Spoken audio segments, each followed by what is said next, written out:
Salam dan bahagia. Bapak dan Ibu guru hebat.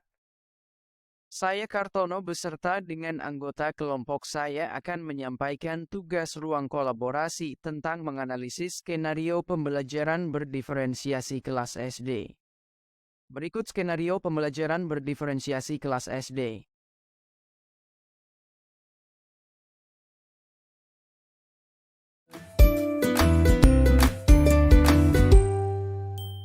Salam dan bahagia, Ibu Bapak guru hebat dan praktisi pendidikan, dimanapun Anda berada. Kali ini, Ibu Bapak akan melihat contoh situasi pembelajaran di sebuah kelas tingkat sekolah dasar yang menerapkan pembelajaran berdiferensiasi. Mari kita saksikan bersama-sama.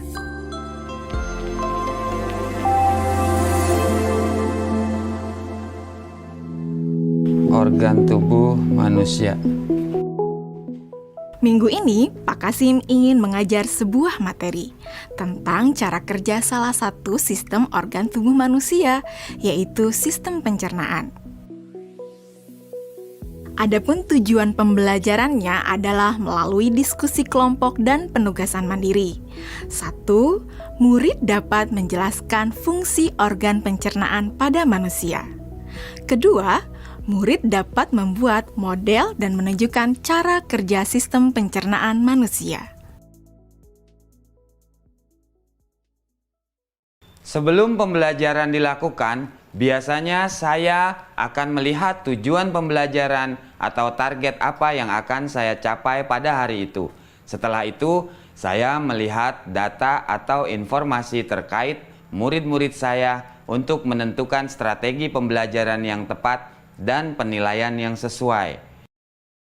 Saat merencanakan pembelajaran, Pak Kasim mempersiapkan beberapa sumber belajar yang menurutnya akan membantu murid-muridnya belajar sesuai dengan kebutuhannya. Sumber daya belajar yang disiapkan diantaranya adalah sebuah poster, berbagai bacaan yang memuat pembahasan tentang bagaimana organ pencernaan bekerja dari beberapa sumber. Ada yang berupa beberapa buku bacaan dengan tingkat kesulitan berbeda-beda, artikel sederhana, mengunduh sebuah video singkat yang sesuai dengan apa yang ia ingin anak-anak pahami, membuat kartu-kartu pertanyaan untuk membantu murid mengkonstruksi sendiri pemahaman mereka tentang cara kerja sistem organ pencernaan dengan menjawab pertanyaan. Sumber belajar yang beragam ini tentunya tetap sesuai dengan tujuan pembelajaran yang ingin dicapai atau dengan kata lain mengimplementasikan diferensiasi konten.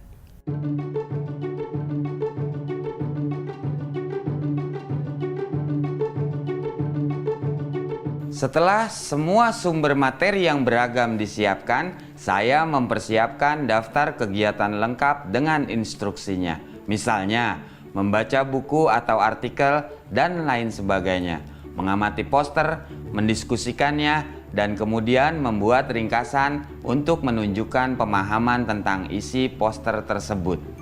Menjawab kartu-kartu pertanyaan. Aktivitas-aktivitas tersebut walaupun berbeda-beda, namun semuanya bertujuan agar murid memahami cara kerja sistem pencernaan. Assalamualaikum. Bagaimana kabar kalian? Waalaikumsalam. Baik, Pak. Hari ini kita akan mempelajari tentang sistem pencernaan manusia. Saya, Pak. Di awal pembelajaran, Pak Kasim memberikan penjelasan kepada semua murid yang ada di kelasnya tentang tujuan pembelajaran dan konsep kunci yang ia ingin anak-anak kuasai. Lewat proses tanya jawab dan contoh-contoh, Pak Kasim memastikan bahwa murid-muridnya memahami apa yang dimaksud dengan sistem. Pak Kasim meminta murid-murid bekerja dalam kelompok. Untuk penugasan kali ini, Pak Kasim telah mengelompokkan murid berdasarkan tingkat kemampuan murid membaca. Hal ini karena tugas pertama yang harus dilakukan oleh setiap kelompok adalah membaca materi bacaan terlebih dulu. Teks yang dibaca tiap kelompok sesuai dengan kemampuan membaca mereka. Selama proses murid melakukan kegiatan, saya mengobservasi dan memantau pemahaman murid-murid. Saya mendatangi tiap kelompok, mengajukan pertanyaan, dan memberi pertanyaan lanjutan kepada murid-murid yang memerlukan bantuan atau perlu diberikan tantangan lebih. Saya juga membuat catatan-catatan penilaian selama proses ini. Setiap jawaban murid, pertanyaan murid, saya perhatikan dan menggunakan informasi ini untuk menyesuaikan tingkat bantuan yang akan saya berikan pada murid atau berdiferensiasi proses. Sistem pencernaan adalah serangkaian jaringan organ yang bekerja untuk mencerna makanan. Organ pencernaan antara lain meliputi mulut, kerongkongan, lambung, usus kecil, usus besar, rektum, anus.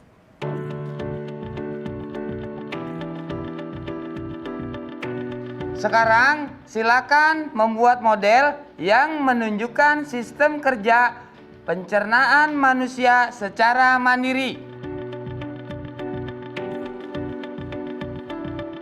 Selama proses murid-murid membuat model sistem pencernaan, Pak Kasim berkeliling melihat pekerjaan murid untuk mengetahui sejauh mana pemahaman murid.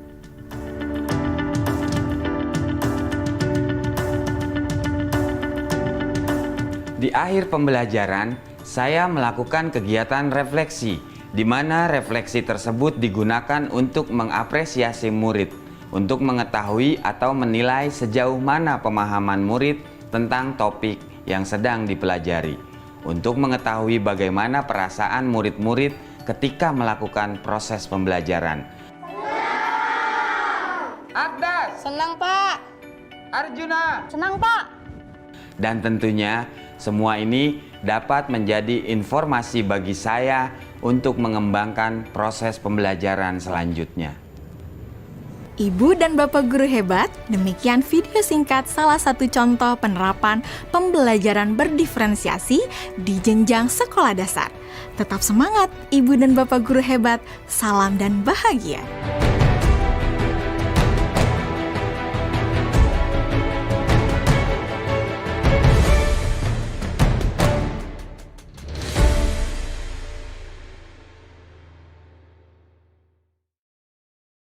Apakah kebutuhan belajar murid yang berusaha dipenuhi oleh guru tersebut? 1. Kesiapan murid menyiapkan sumber belajar yang relevan mengelompokkan siswa. 2. Profil belajar melihat data profil murid. 3. Minat murid penggunaan media yang beragam. Bagaimana cara guru tersebut menentukan kebutuhan belajar muridnya? 1. Menentukan sumber belajar yang beragam bervariasi. 2.